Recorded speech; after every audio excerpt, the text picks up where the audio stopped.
कक्षा 6। लेसन आप सबका है 14। पाठ का नाम क्या है? धनवर्षण। पाठ का नाम है धनवर्षण।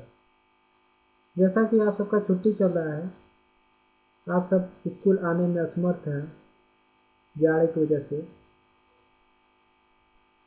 जिसकी वजह से आप सबकी पढ़ाई नहीं हो पा रही है। यह सोचते हुए हमने एक निश्चय किया कि क्यों न आप सब तक कुछ न कुछ वीडियो बना करके किसी भी माध्यम से, जैसे कि आजकल क्या हो गया, ऑनलाइन सिस्टम हो गया है, बच्चे घर पर हैं फिर भी उनको कुछ न कुछ पढ़ाया जा सकता है। कुछ न कुछ क्या, बहुत कुछ पढ़ाया जा सकता है। यही सब देखते हुए हमने भी सोचा कि क्यों न अपने बच्चों को मैं घर रहते हुए ही पढ़ा सकूं। तो आज हम आप सबको यही बताने जा रहे हैं कि धनवर्षण कहानी के बारे में। धनवर्षण कहानी क्या है, किसने लिखा है, हम क्या करेंगे, जितने भी पाठ अभी तक बचा हुआ है वो सारे पाठ ऑनलाइन के माध्यम से करवाते जाएंगे, प्रश्न उत्तर भी करवाते जाएंगे और आप सबको कुछ न कुछ होमवर्क भी देंगे। आप सबको होमवर्क डेली डेली करना है अपने कॉपी में। स्कूल जब खुलेगा तो मैं आप सभी का कॉपी चेक करूँगा कि आप सब ने होमवर्क किया है या नहीं किया है। आप सबको ये पाठ याद हुआ या नहीं याद हुआ, प्रश्न उत्तर याद हुआ या नहीं याद हुआ, ये सब के बारे में चेकिंग करूँगा। जो आप सबको बताया जा रहा है उसको ध्यानपूर्वक पढ़ें, समझें, उसके बाद मंथन करें। चलिए अच्छा स्टार्ट करते हैं। धनवर्षण कहानी। धनवर्षण कहानी किसने लिखा है? हजारी प्रसाद द्विवेदी जी ने। किसने लिखा है? हजारी प्रसाद द्विवेदी जी।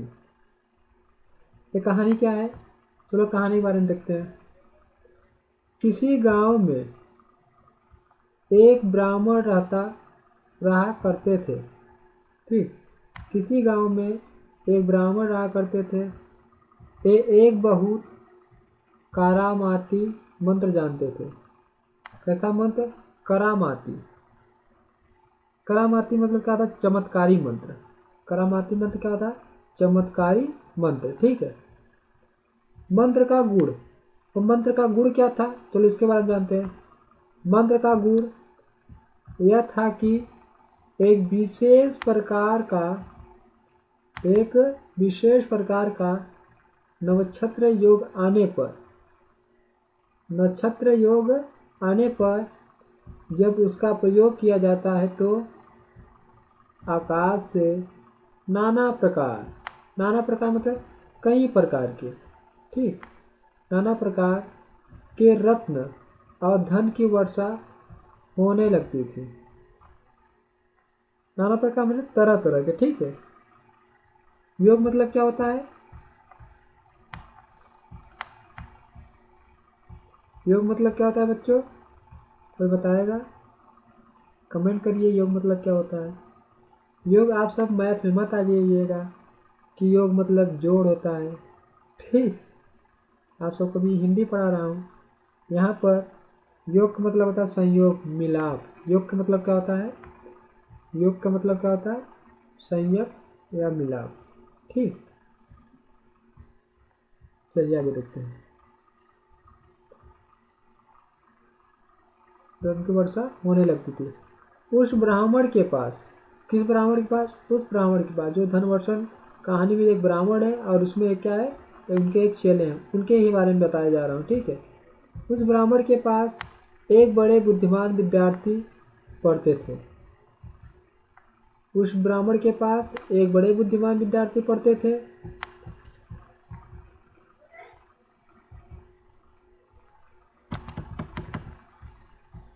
एक बुद्धिमान विद्यार्थी पढ़ते थे। ठीक,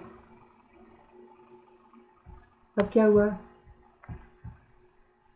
एक दिन एक काम से ब्राह्मण उस विद्यार्थी को लेकर घर से बाहर हुए। कुछ दूर जाने पर वे एक घने जंगल में आ पड़े। ठीक है, एक दिन क्या हुआ, ब्राह्मण और उनके जो शिष्य था वे दोनों घर से बाहर जा रहे थे। कहाँ पहुँच गए, कुछ दूर जाने पर एक घना जंगल पड़ता था। ठीक है, एक घना जंगल पड़ा। इस जंगल में 500 डाकू रहते थे। कितने डाकू, इस जंगल में 500 डाकू रहते थे। इसको याद रखिएगा कि उस जंगल में कितने डाकू रहते हैं, 500 डाकू रहते थे। ठीक, ये इंपॉर्टेंट है, ये क्या है, इंपॉर्टेंट, 500 डाकू रहते थे। राहियों के आते ही उनका माल असबाल लूट लेते। ठीक है, क्या करते थे, लूट लेते थे। माल असबाल क्या होता है,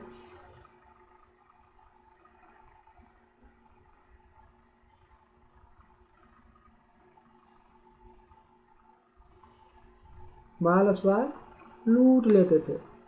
मतलब जो लोग, वो लोग पैसा वैसा लिए रहते थे। ठीक है, जितना भी लिए रहते थे, धन लिए रहते थे, रुपया पैसा लिए थे, वो सब जो भी नाना प्रकार के जो भी लिए रहते थे वो क्या करते थे, उसको लूट लेते। लूट लेते मतलब छीन लेते थे। ठीक है, उस ब्राह्मण और विद्यार्थी की भी यही दशा हुई। क्या दशा हुई कि जब वो लोग घर से जब बाहर निकले और घने जंगल में पहुँचे तो जो कुछ भी वो लोग पंडित, मतलब वो जो गुरु थे, गुरु और चेले जो भी लिए थे, डाकुओं ने उनका सब कुछ छीन लिया। ठीक, क्या किए, यही दशा हुई, डाकुओं ने उन्हें बांध दिया। ठीक है, जो भी लिए होंगे वो लोग उनका छीन लिए। उसका डाकुओं ने क्या किए, उन्हें बांध लिया। आगे क्या किए, राहगीरों के पास सदा रुपया पैसा नहीं रहा करता था। ठीक, राहगीरों मतलब जो उस राह से जाते थे ना, राहगीरों मतलब जो राह से जाते थे उनके पास हमेशा रुपया पैसा नहीं रहता था, क्योंकि जानते थे कि यहाँ क्या होते हैं, डाकू रहते हैं, इसलिए रुपया पैसा नहीं ले जाते थे। तो क्या करते थे, डाकू भी बहुत चालाक थे, डिजिटल डाकू थे, वो लोग भी अपना दिमाग लगा के क्या करते थे, फिर भी डाकू उनको नहीं छोड़ते थे। राहगीरों के पास पैसा वैसा नहीं रहता था, फिर भी क्या करते थे, डाकू उन लोगों को नहीं छोड़ते थे। क्या करते थे, चलो देखते हैं आगे। वे एक को बांधकर दूसरे को कहते कि जाओ, यदि हो सके तो रुपए लेकर इसे छुड़ा ले जाओ। समझ में आया, जब राहगीरों के पास पैसा नहीं रहता था। ठीक है, जब राहगीरों के पास पैसा नहीं रहता था तो उनको वो लोग छोड़ते नहीं थे। वो क्या करते थे, जैसे दो लोग जा रहे हो, ठीक है, दो लोग जा रहे हो तो एक लोग को बांध करके एक लोग दूसरे लोग को क्या कहते हैं, जा तुम पैसे लेकर आओ, जा तुम धन लेकर जाओ। देखो किसको बांधते थे और किसको छोड़ते थे, चलो उसके बारे में देखते हैं। यदि बाप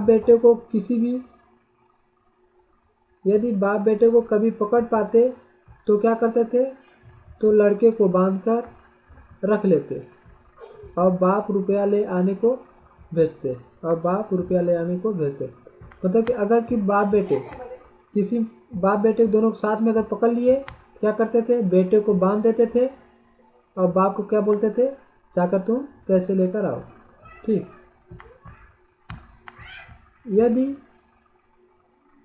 यदि माँ बेटी को पकड़ते तो बेटी को रखकर माँ को रुपया ले आने को कहते। इसी तरह दो भाइयों को पकड़ते तो छोटे को रखकर बड़े को भेजते, और यदि गुरु चेला को पकड़ने पर क्या करते थे, गुरु को रख करके चेलों को भेजते थे। ठीक है, मतलब कि अगर दो लोगों को वो लोग पकड़ लेते थे तो क्या करते थे, एक को पकड़ करके एक लोगों को पैसा लाने के लिए छोड़ देते थे कि भाई जा करके तुम पैसे लाओ और मैं इनको क्या करूँगा, जब पैसे तुम दे दोगे तो मैं इनको छोड़ दूंगा। यही करते थे। जैसे माँ बेटी को पकड़ते तो क्या करते थे, बेटी को पकड़ कर रख देते थे और माँ को कह देते थे जाओ पैसे लेकर आओ। बाप बेटे को पकड़ते तो क्या करते थे, बेटे को पकड़ कर रख लेते थे और बाप को क्या कह देते थे, जाओ पैसे लेकर आओ।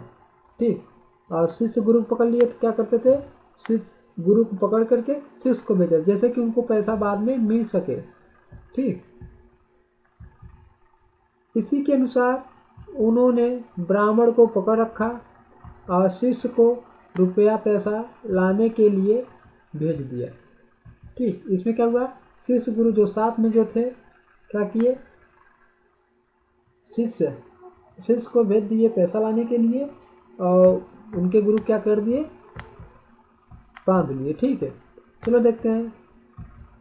देखो ये क्या हो गया, ये गुरु है, ये कौन है, ये गुरु है, और ये कौन है, शिष्य है, ये कौन है, शिष्य। ठीक है, गुरु को यहाँ पे देखिए पेड़ पर बांध दिए हैं और शिष्य को क्या कर दिए, छोड़ दिए हैं। ठीक, गुरु क्या कर दिए हैं, रस्सी से देखो यहाँ पे बांध दिए ना, पेड़ में बांध दिए हैं और शिष्य को छोड़ दिए हैं। अब आगे देखते हैं शिष्य और गुरु में क्या होती है।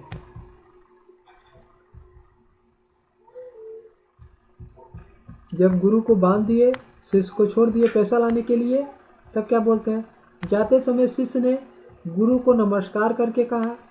जब शिष्य अपने मतलब पैसा लाने के लिए घर जा रहा था तो अपने गुरु को नमस्कार किया और बोला, मैं दो एक दिन के भीतर ही लौटूंगा, मतलब कि मैं 2 दिन के बाद ही यहाँ पर आ पाऊँगा। ठीक है, जब चेला जा रहा था घर पर तो गुरु को नमस्कार करके बोला कि गुरुजी मैं चलता हूँ, अब मैं 2 दिन के बाद ही पैसा लेकर के आऊँगा, आप डरिएगा मत, किंतु एक काम आपको करना होगा। कि वो कौन सा काम करना होगा, चलो उस काम के बारे में बताते हैं। आपको मैं सावधान किए जाता हूँ। अब देखो जो चेला था वो गुरु बता रहा है कि गुरु आप जो धनवर्षण का मंत्र जानते हो, धनवर्षण मतलब क्या होता है बच्चों, धनवर्षण मतलब होता है धन का वर्षा करना, धन का बरसना ही धनवर्षण होता है। ठीक, मतलब धन दौलत जो भी होता है, रुपया पैसा, ये सब ऊपर से नीचे गिर जाए, ठीक है, उसी को कहते हैं धनवर्षण। तब चेला जाते वक्त अपने गुरु को बोलता है, आपको मैं सावधान किए जाता हूँ, आज धनवर्षण का योग है। धनवर्षण का योग मतलब मिलाप, मतलब आज दिन अच्छा है, मतलब आज धनवर्षण का दिन है, आज आप धनवर्षण कर सकते हैं। जैसे हम लोग क्या करते हैं, संडे होता है, जान जाते हैं कि आज कल जैसे आज संडे बोलेंगे आज छुट्टी का दिन है, हम लोग जान जाते हैं। ऐसे लोग क्या करते हैं, धनवर्षण का एक समय होता होगा, योग होता होगा। ठीक है, तो वो लोग बोले कि धनवर्षण का आज क्या है, योग है। एक बोला, चेला बोला है अपने गुरु से, ठीक, न कि गुरु बोला है चेला से। कौन बोला है, चेला बोल रहा है गुरु से कि आप ऐसा मत करिएगा, ऐसा ना हो कि आप दुख से कातर होकर धनवर्षा करें। चेला बोल रहा है गुरु से कि गुरुजी आप धनवर्षा मत करिएगा, यदि करेंगे तो आप खुद भी मरेंगे और 500 डाकू भी मरेंगे। शिष्य बोल रहा है, गुरुजी अगर आप धनवर्षण करेंगे तो आप तो मरेंगे ही मरेंगे, और ये जो 500 डाकू हैं वो भी मरेंगे, मतलब 500 डाकू और आप भी उसी में मर जाएंगे। कैसे मरेंगे, चलो देखते हैं। शिष्य ऐसा कहकर रुपए के लिए घर की ओर चले। ठीक है, शिष्य ने क्या किया, ऐसा कह करके रुपए लेने के लिए घर को चल दिया। अब क्या करते हैं, संध्या समय तो इसी शाम समय, ठीक है, रात होने वाली थी, शाम हो गया था। संध्या समय पूरब की ओर चांद उगने लगा। संध्या समय क्या हुआ, पूरब की ओर चांद उगने लगा। ब्राह्मण ने देखा नक्षत्र योग आ रहा है। नक्षत्र योग मतलब वो जो था, नक्षत्र मतलब वही जो उनका दिन था, और वो दिन क्या हो गया, वो आ गया था। कौन सा दिन, धनवर्षा करने का। ठीक है, ब्राह्मण देखा नक्षत्र योग आ रहा है। देखकर उन्होंने सोचा, क्या सोचा, अच्छा धन के लिए ही न डाकू हमको नाना प्रकार के कष्ट दे रहे हैं, मतलब कि जो डाकू हैं हमें धन के लिए नाना प्रकार में कई प्रकार का जो हमें टॉर्चर कर रहे हैं, क्यों नहीं हम धन को धन का वर्षा कर दें। ठीक है, नाना प्रकार का दे रहे हैं। यह धन वर्षण का योग तो दिखाई देता है, मैं इतना कष्ट क्यों सहूँ। अब देखो, जिनके पास धन होता है उनका बुद्धि काम नहीं करता। उनके गुरु क्या सोच रहे हैं कि अब हमारे पास तो धनवर्षण का एक मंत्र भी है, ठीक है, अब वो दिन भी है, क्यों इन लोगों मुझे क्या धन के लिए ही बांधे हैं, मैं क्यों न इन लोगों को धन दे करके मैं बरी हो जाऊँ, बरी मतलब मैं इनसे छुटकारा पा जाऊँ। मैं सोच करके अब गुरु क्या करते हैं, मैं इसी समय मंत्र के बल से धन बरसाकर इन्हें देकर क्यों न चला जाऊँ। देखो यही सोचे गुरु जी कि क्यों न मैं मंत्र जानता ही हूँ, क्यों न मंत्र से अपने क्या कर दे, क्यों न मंत्र से धन का वर्षा कर दे और इन लोगों को देकर मैं छुटकारा पा जाऊँ। ये तुम गुरु का मानना। लेकिन आगे क्या होता है चलो देखते हैं। यही सोचकर उन्होंने कहा, क्यों जी तुम लोगों ने मुझे क्यों पकड़ा है। ये सोचकर पंडित जी मतलब उनके गुरु क्या बोले डाकुओं से, क्यों जी आप लोगों ने मुझे क्यों पकड़ा है। यहाँ तुला लगा देंगे है, क्यों पकड़ा है, कहना व्यर्थ है। उन्होंने जवाब दिया, धन के लिए। किसने जवाब दिया, डाकुओं ने जवाब दिया कि आपको मैं धन के लिए ही पकड़ा हूँ। ब्राह्मण ने कहा, यदि यही बात है तो मेरा बंधन खोल दो। अब देखो ये इम्पोर्टेंट है, आपके क्वेश्चन से आंसर यहाँ बनने वाला है, ठीक है। ब्राह्मण ने कहा, यदि यही बात है तो मेरा बंधन खोल दो, दो वस्त्र खोल दो, ठीक है। स्नान करने दो, नया वस्त्र पहनने दो, चंदन लगाने दो और फूल की माला पहनने दो। और क्या करने दो, फूल की माला पहनने दो। देखो उस मतलब कि इसमें क्वेश्चन बन सकता है आपका कि पंडित जी मतलब ये जो गुरु थे, ठीक है, मतलब एक क्वेश्चन बन सकता है ब्राह्मण मतलब ये जो गुरु थे, ब्राह्मण ने धनवर्षण के लिए डाकुओं से क्या क्या सुविधाएं मांगी, क्या क्या सुविधाएं मांगी, एक क्वेश्चन बन सकता है यहाँ पर। आप यहाँ पर देख सकते हैं कि ब्राह्मण ने धनवर्षण के लिए, धनवर्षण मतलब धन की वर्षा करने के लिए डाकुओं से, किससे, डाकुओं से क्या क्या सुविधाएं मांगी, क्या क्या सुविधाएं मांगी। तो आप यहाँ से देख सकते हैं आंसर। उसमें स्नान करने दो, मतलब कि स्नान करने के लिए बोला, नया वस्त्र पहनने के लिए बोला, चंदन लगाने के लिए बोला और फूलों की माला पहनने के लिए बोला, ठीक है। ये सब आगे चलो देखते हैं। डाकुओं ने वैसा ही किया, जैसे जैसे ब्राह्मण बोला गया वैसे वैसे डाकुओं ने करते गए। आगे देखते हैं। ब्राह्मण ने मंत्र पढ़कर जो ही आकाश की ओर देखा त्यों ही, देखो जो और त्यों, ठीक है, जो ही और त्यों ही। चलो देखते हैं। ब्राह्मण ने मंत्र पढ़कर जो ही आकाश की ओर देखा त्यों ही आकाश से नाना प्रकार, ठीक है, आकाश से नाना धन रत्नों की झड़ी लग गई। मतलब जैसे ही उसने मंत्र पढ़ा और आकाश की ओर देखना प्रारंभ कर दिया, कौन, ब्राह्मण ने देखना प्रारंभ कर दिया तो क्या होने लगा, धन की वर्षा होने लगी थी, ठीक है। आगे देखते। डाकू जिससे जितना हो सका, अब जो डाकू थे जिससे जितना हो सका उस धन को लूट कर, किस धन को, जो नाना प्रकार का धन ऊपर से नीचे गिरा था, ठीक है, लूट कर अपने कपड़े में बांध कर चलते बने। मतलब जिससे जितना हो सका उसने उतना धन अपने कपड़ों में बांध करके वहां से चलते बने, ठीक है। ब्राह्मण भी उनके पीछे पीछे जाने लगे। तो जो ब्राह्मण था जिसने धन की वर्षा किया उसने भी क्या किया, अब डाकुओं के पीछे पीछे चलने लगे। कुछ दूर जाने के बाद अचानक 500 अन्य डाकू भी आ गए। अब देखो कुछ दूर जाने के बाद अब क्या आ गए, 500 डाकू और आ गए। उन्होंने इन डाकुओं को रोक लिया।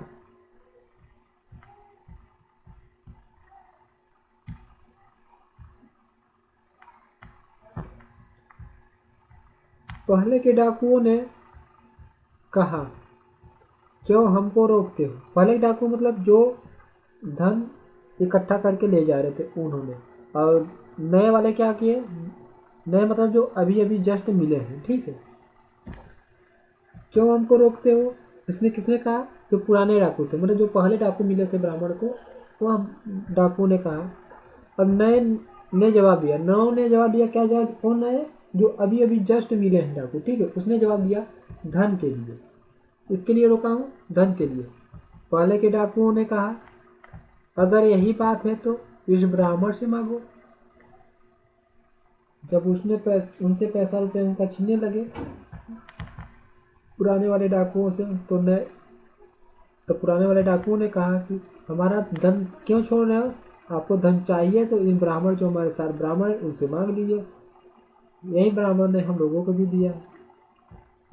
इसके आकाश की ओर देखते ही धन की वर्षा होती है। किसने कहा? यह पुराने डाकुओं ने कहा कि जब यह ब्राह्मण आकाश की ओर देखता है तो धन की वर्षा होने लगती है। इसी ने हमको धन दिया है, इसी ने हमको क्या दिया है? धन दिया है। चलो अब आगे देखते हैं।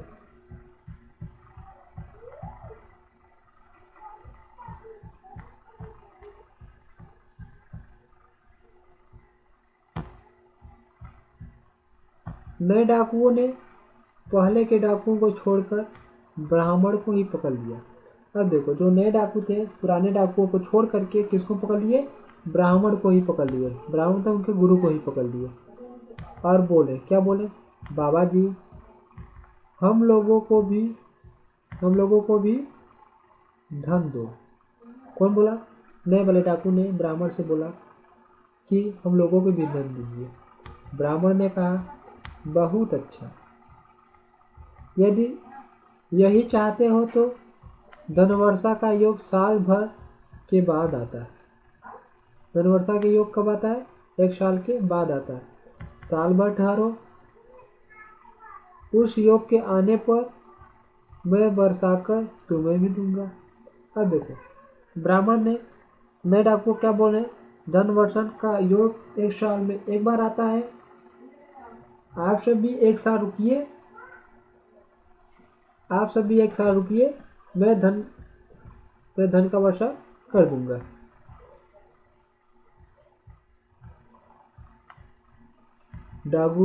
जो डाकू थे वह बिगड़ गए। डाकू बिगड़ गए। डाकू बिगड़ गए, बिगड़ उठे।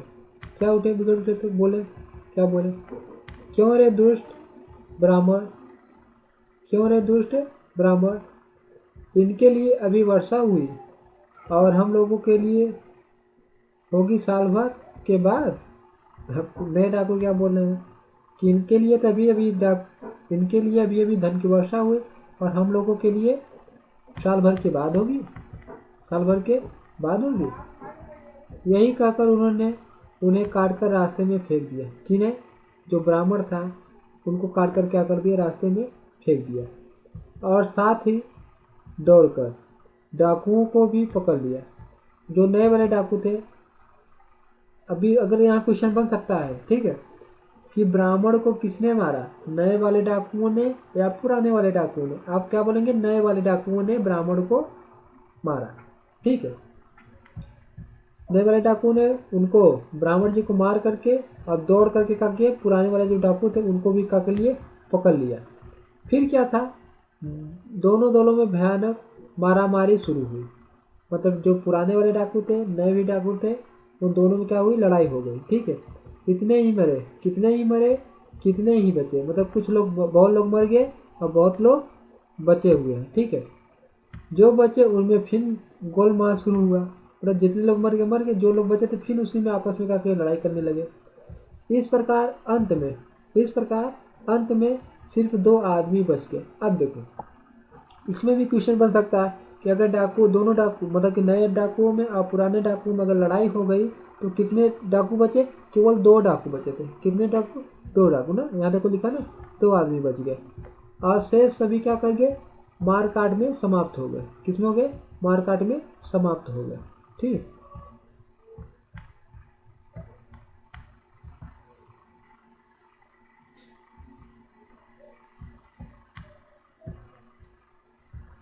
बचे हुए आदमी सारा धन रत्न होना चाहिए। ठीक है, धन रत्न लेकर जाते जाते एक गांव के पास आए।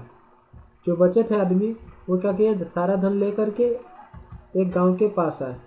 वहाँ उन्होंने एक वृक्ष के नीचे रुपया को छिपा रखा।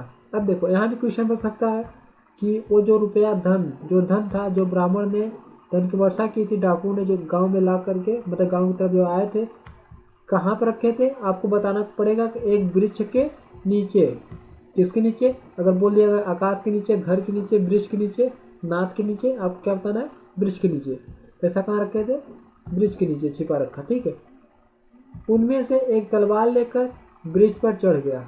2 आदमी थे, एक तलवार लेकर क्या कर दिया, वृक्ष पर चढ़ गया और पहरा देने लगा कि भैया मेरा पैसा कोई चुराएगा। दूसरा खाने को भात लेने के लिए गांव में गया। भात समझ रहे हो, चावल, जो हम लोग चावल बोलते हैं ना, भात, भात दाल चावल सब्जी बोलते हैं ना, वही भात लेने के लिए कहाँ चला गया, गांव में चला गया। तलवार लेकर पहरा देने वाले ने सोचा कि अगर वह लौट कर आएगा तो इस धन को 2 हिस्सों में बांटना पड़ेगा।